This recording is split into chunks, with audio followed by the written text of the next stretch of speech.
Do you remember your first freelance project, and did you have a contract when you worked on it?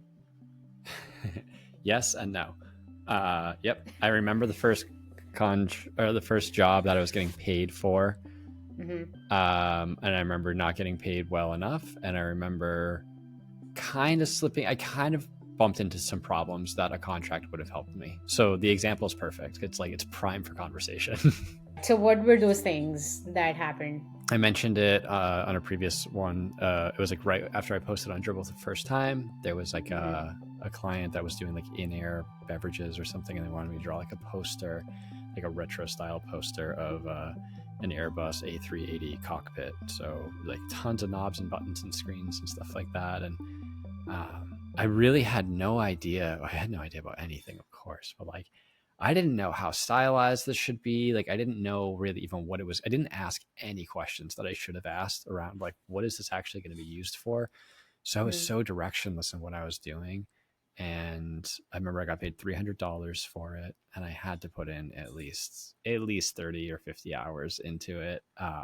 So averaging what, $10 or whatever. It was really low. I didn't matter. I like, but it wasn't. I was learning, right? I think there is something. I know that a lot of people kind of guilt around like experience can't pay your bills and those types of things, but to an extent I think it absolutely can. And I think there's a ton of value to figuring things out. I think you want to quickly get out of that pool of Mm-hmm. like just kind of floundering for experience and stuff. But to start, it was that. And then I remember like revisions getting really crazy. And then like a month later, the person coming back and asking for like kind of almost like a recoloring or something. And me saying like, okay, but it's going to cost an extra $50 or something like that. And then the guy was like, okay, no problem. Cause he probably had someone else doing a poster for 10 grand at the time. Like, and it was all those things. And it wasn't a nightmare. I was really happy, but I do, thinking back on it, realize like, yeah, there's a lot of stuff I should have and could have done differently. Um, Mm-hmm. Maybe not should have, right? Frankly, like I think I did what I did, but I certainly could have done it differently.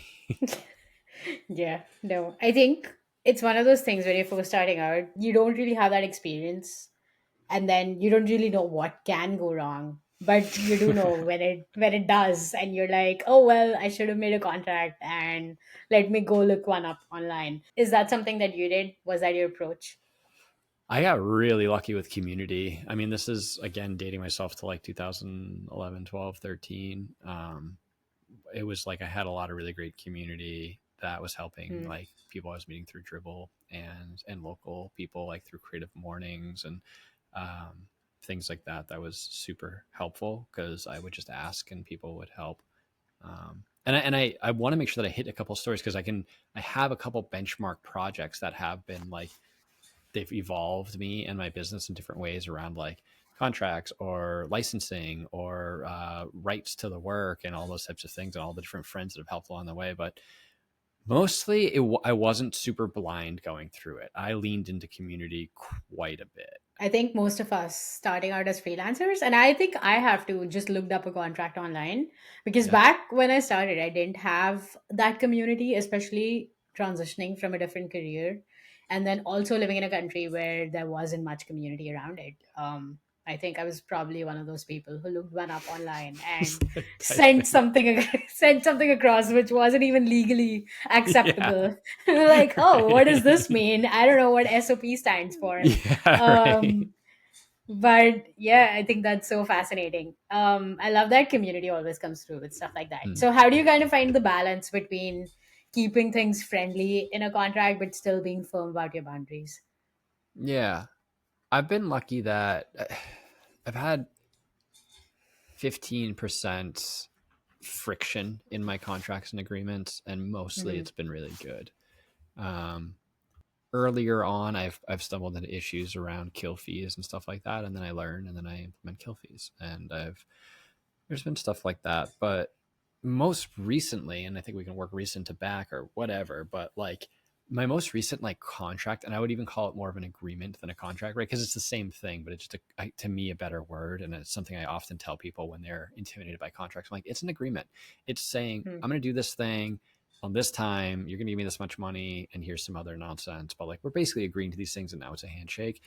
And Hmm. most recently, it was really this is not something I'd advise people to do out of the gate, but we both were in on a Zoom call and we were in a Google Doc and we were basically writing the contract out in sort of pseudo language together around like, this is what feels right for me. This is what feels right for you. Like, let's do this. And again, this is in context of like somebody that really wanted to work with me. And it was like potentially equity driven. And there was like, it was a more intense, um, make marriage kind of like coming together of teams rather than just like more of an assassin sort of thing. But it Mm. felt really great, and it wasn't, none of the stuff we were like typing in the moment was legally binding or anything, but it was just like we were workshopping the agreement, and it felt like such a cool way to like have a conversation and then be like, does this feel good for you, does this feel not good for you, what are your grievances? And I would say that was the best version I've done. I would say I wouldn't be doing that for like a big ad agency. And, it's really is contextual to what and who you're Mm. working with. But that's been the most recent experience that's been kind of unique and cool. Yeah. Um, and I would say very friendly. And I would say overall, for the most part, like I think there was a couple contracts I saw in my passing over the 10 years of like people that had contracts that were like intentionally very human languaged. And it changed my brain. I was like, oh, right. It doesn't matter what the words are Mm. or like how flowery the words are, as long as like it can be very simple and it can be like, yo, I'm going to do this work for you and you're going to pay me this much. And you can write like, you're going to pay me this much money, bitch, at the end. Like you can like kind of like do anything you want to do because the core is still there, at least I think. And I've never written Mm. contracts that were like that casual, but it just did help change my mind of like, all right, this is really just like us agreeing to a thing. I think the collaborative approach is definitely the way to go. I don't think I've ever worked with someone like that where we're agreeing to the terms in a shared document. That would be Right. cool. Because then there's that automatic trust building and community as well, where you know what you're doing in the contract and there's no hidden clause that's going to come up my way. And I agree with everything. We decided this together. Of course, you take a look at it later, but you already know what's in there and just like saves your time and brain as well, like resources Yeah. at the end. That's cool. So, do you ever still tweak or rewrite contracts depending on the kind of project you're working on? Because I know you mentioned ad agencies and it might look different. So, how does that process look like? Do you have one template that you use, or do you talk it over with your clients every time? Sometimes they have a contract and then Mm-hmm. I'm like redlining it and I'll get it and be like, I don't agree to this, I don't agree to this, or you need to change this. And I've found Yeah. that many times people are very open to that because I've found that very frequently a big client or an ad agency or something, they're giving the same contract to everyone. And that contract could be a developer that is like dealing with databases and passwords and stuff like that. Or they're just dealing with someone that's making icons. And so sometimes their verbiage is way more intense. And I don't want a contract that is that intense and it's not necessary. And they usually say, oh, yeah, that's fine. We can do that. Or, again, it's like the difference between like a logo, like creating a logo, they might need full rights purchased, right? Of course, because it's their logo. But if they're using that same contract for me and I'm doing illustrations for an advertising campaign, they don't own all the Mm. rights to it unless they do, in which case they pay for it. But like it's not a default. So we talk about negotiating terms and stuff like that. So I guess my point is that, yeah, it's a very dynamic conversation and we can absolutely be redlining things and saying I don't agree to this or I want this changed, or here's my contract, this is what I would be doing and I'm willing to work with yours, but we need to find a middle ground. And that's probably a 50-50 chance that they have one versus I have one. And when I have one, sometimes, but more rarely do they have a problem with it. It Mm. really, I've learned that like a contract comes down to like four things. It's like timeline, payment terms, usage, and the scope of the work. Like it really is a simple thing. Um, yeah, and it can Mm. be simpler than I think it feels sometimes. How do you think your process has evolved, sending those edits or suggesting those edits to your clients? Do you think you were scared to do it when you first started out? I didn't do it probably for the first at least 5 years. I don't know, maybe loosely saying 5 years. Uh, Mm. and I got out pretty much without any damage. Um, I don't think I would necessarily, but like frankly, I still do it. Like there are times where I will still have just like an email agreement of like, hey, this is what we're doing and this is how it's done. Best case, I have a contract. Hmm. But I don't know. I'm kind of fast and loose with contracts. But there have been times where contracts have completely saved me. I very much go off of like kind of vibes of like if it needs to be done or if it doesn't need to be done. And I've got a pretty good read on people, fortunately. Hmm. And again, people generally have a pretty good read on me. And I pretty much bail on projects that feel like they could be sticky. If I feel like partially, I think if I feel like I'm like, oh, I really need to make sure I have contract with this individual or with this team or with this project, there's usually a good chance I don't want to work on the project anyway. That Hmm. said, there are plenty of projects that are just large enough that are still super friendly that absolutely need to have a contract. So I'm not saying that they're not necessary, but it is kind of like I am very like wishy-washy, not very wishy-washy, but a little bit wishy-washy with Yeah. them. Good legal advice. No.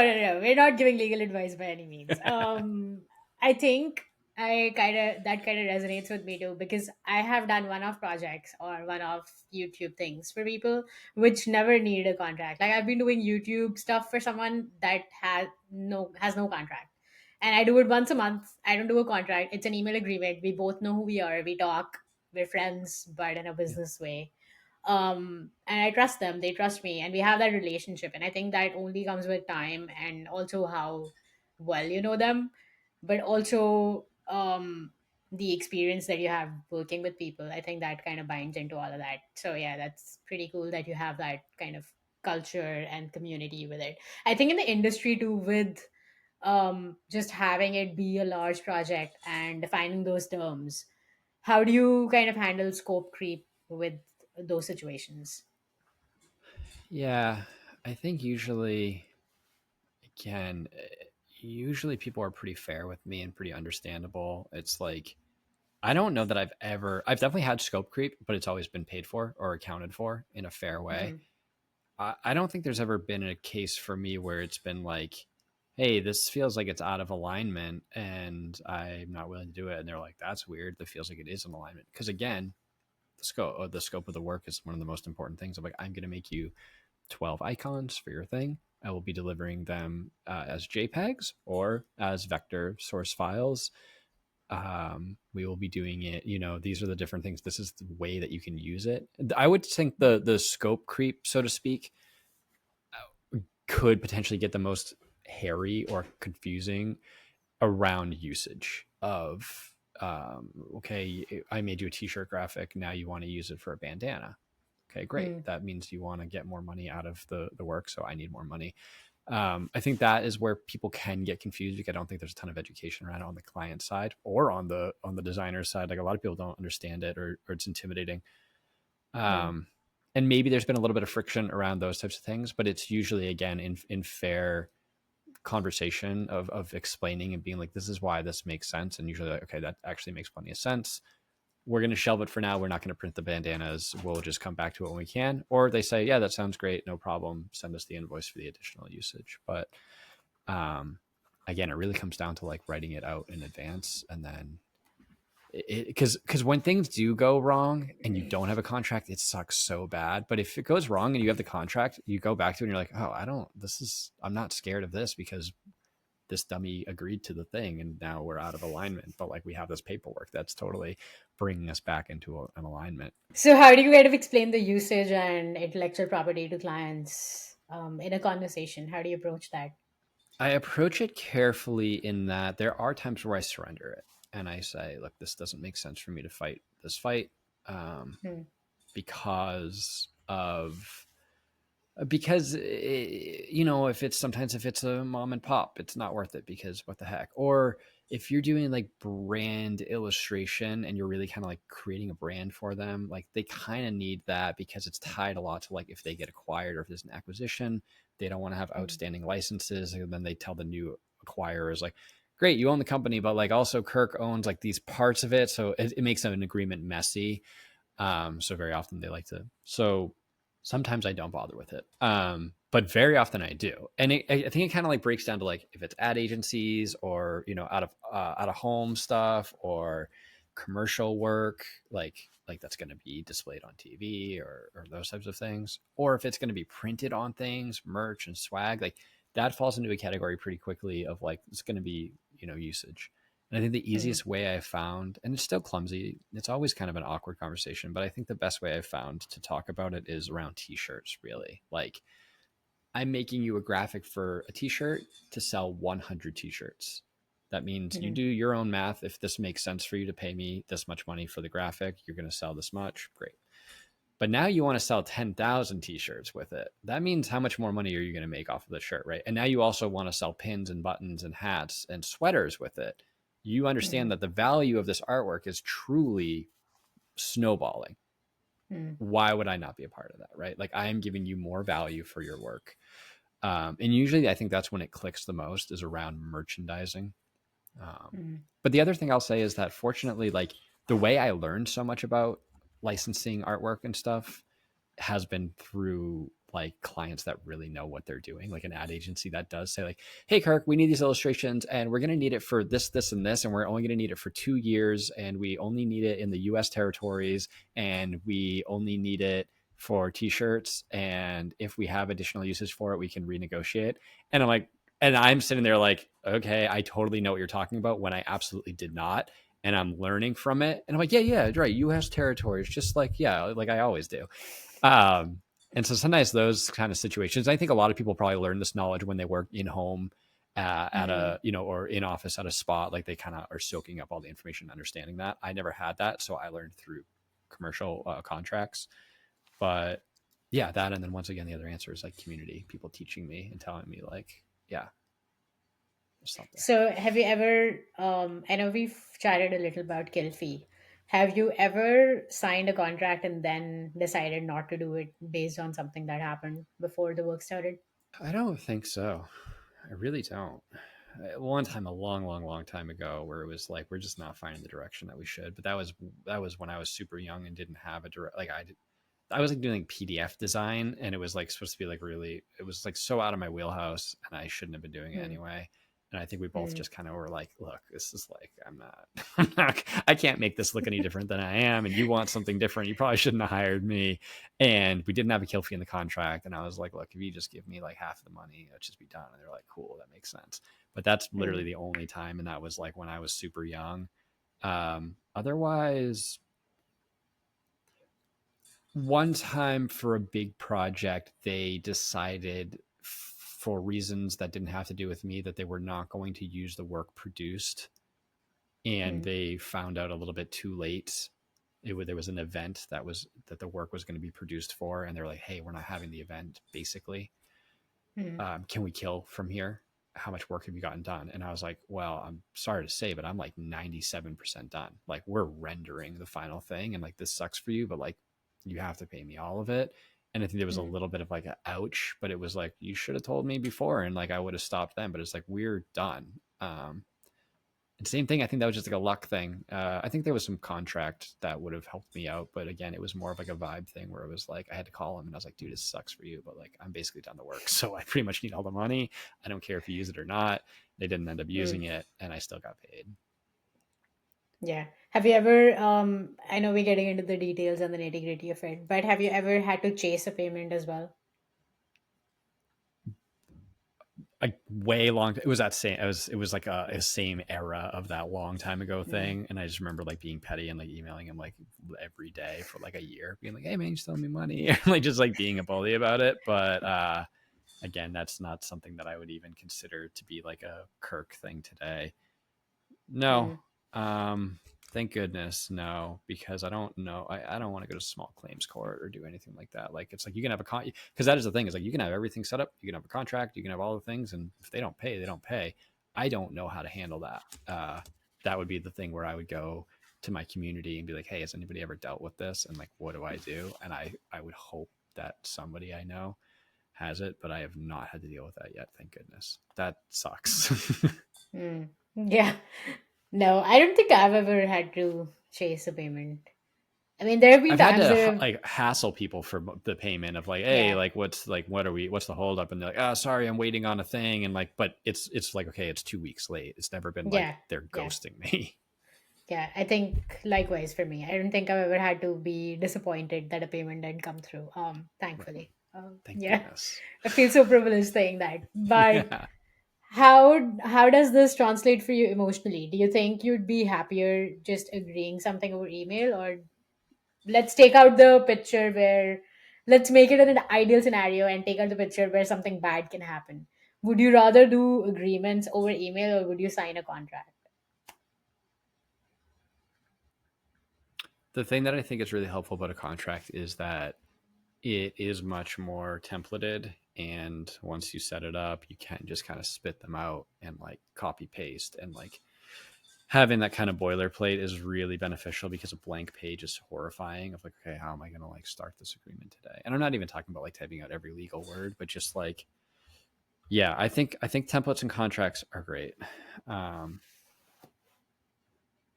I liked the kind of thing where we did this like conversation back and forth through Google Docs. That was unique and interesting.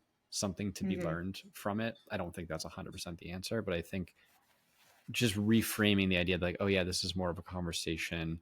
We're putting a lot of the outlines, and because I think even with that document that we put together, we ended up putting it into like my contract, and like most of what we were talking about was easily applied in. So I think it's probably, if I were to say, maybe 25, 75%, and 75% being more on like the contract thing, 25% of it being more of the like conversational thing. Um, Yeah, yeah, there's working nothing beats a collaboratively. contract. Yeah. Yeah, Yeah. no, Working that's true. collaboratively at the beginning and then like buttoning it up into like a really bulletproof thing. And then knowing Hmm. that you guys have like some sort of a spiritual connection where you guys kind of, because there have been times where it's been like, there's been kind of a stalemate around like a very specific term, and Hmm. then at the end you kind of get on the phone and you're like, look, I think we're both like saying the same thing here, but like our legal department has to see it as this word, and Hmm. I can just about guarantee you it's not going to be an issue, and like you can kind of trust me. And I'm like, and it's not one of those things where it's like, if this word is wrong then I'm dead, but it is like, yeah, all right, look, it sounds like we're on the same page. And again, that's where like gut checks and stuff come into play, and then it's like, yeah, it's fine. So, what are you going to say to people? I know this is not contracts, but kind of related. This is a pricing question. Um, if you're working with a new client and they never bring up pricing, how do you bring up the pricing aspect of it? Yeah. Yeah. I think you partially answered the thing I would have said of like always ask for their budget first, Hmm. which is also a scary thing. But sometimes it can surprise you. It has Yep. surprised me probably a literal tenfold at times, where it's been like, oh, okay, that's the money you have. Yeah. But 90% of the time, they're like, we don't have a budget. Um, Hmm. and so if you're starting out, if you're not starting out, you probably already know, but I'll give two answers. But if you're starting out, you're probably intimidated. It's very scary. It's very stressful, and you feel like a jerk for asking for any money. And I would say you're always probably going to be worth more than you're asking for. That's probably a pretty good rule of thumb. And um you probably are gonna, it's okay to start small. Like I personally think that there shouldn't be much guilt around like taking work that's like a little bit cheaper to start, not intentionally, but just knowing that, like, because I have a lot of like younger people or students that come and they're like, I got my first book cover, and I'm like, great. And then they kind of offer, they're like, I only got $200 for it, but, and I'm like, that's, you don't have to apologize to me about it. Like, I'm happy for you. You got a book cover. That's amazing. Next time, let's make it Hmm. 500, and then let's get up to the whatever it should be, and then let's talk about Hmm. licensing and stuff like that. But like, it's put, great, you don't have to put your price that you charge for it next to your portfolio either, right? Like, as far as like the next time you get it, as far as the client's concerned, they paid 1,000. So I think there's a lot of benefit to just like getting work period, and getting that experience, I think at times can be more beneficial than the money. Because also it could be the difference between $0 and something that's underpaid. That Yeah. said, I also am a huge proponent of getting a ton of money as much as you can. And ethically, my other thing is that you're never going to take, you're not responsible for somebody else's wallet. They're not going to say, okay, well, I guess I'll give you this money. I can't pay my rent next month, but I'll give it. Like, you're not holding a gun to their head to do it. And I would say you're almost never going to be taking 100% of what they allocated, right? They're Hmm. always going to have a number. Um, and so those are like general things. But I mean, the easiest way to start is just like considering what you need to make for a year at least, kind of thing. There's calculators all over the place of like what you should charge for hourly. Let's just make sure you're making your baseline of what you feel comfortable with, and let's just always keep staying on the trajectory up. at a certain point for me personally, shifting away from hourly is to me a better thing. I don't think hourly payment makes sense usually, Mhm. unless it's like retainer work and stuff like that. But in general, I'm all about project based work and I'm all about value driven work. And Dan Mall has a really fantastic, very short book on value based pricing. And Jessica Hish has a really great little kind of ebook around pricing called like the dark arts of pricing. And I would say those two are my beacons of what I try to stay in the world of when it comes to pricing. I love that. Well, I think that does it for us. And I just want to say I'm grateful for you to be here for all these 6 episodes. I really enjoyed all of our conversations, and I'm definitely going to go back listening to it while I'm editing it, and definitely going to come up with some nuggets that I thought I missed. Thanks, Anika. It's been super great.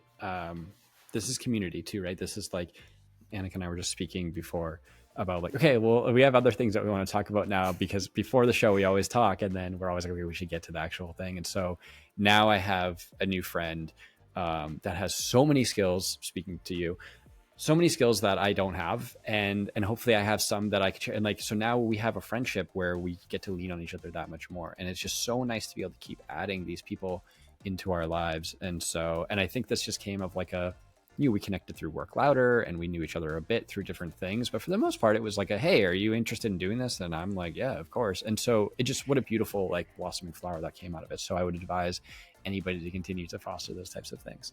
um, Love that.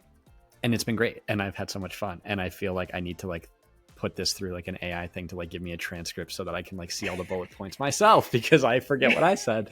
um, and thank you everyone that watches, and that's really great. And if anyone has any follow-up questions or whatever, comments are great and I can keep an eye on them. And then if you want to message me on whatever the heck, it's just Bonehouse pretty much everywhere. You'll figure it out. And I'm an open book and I'm happy to help. And I'll put up my own boundaries. But if you have questions about certain things, I'm super happy to hear it and super happy to try to help where I can.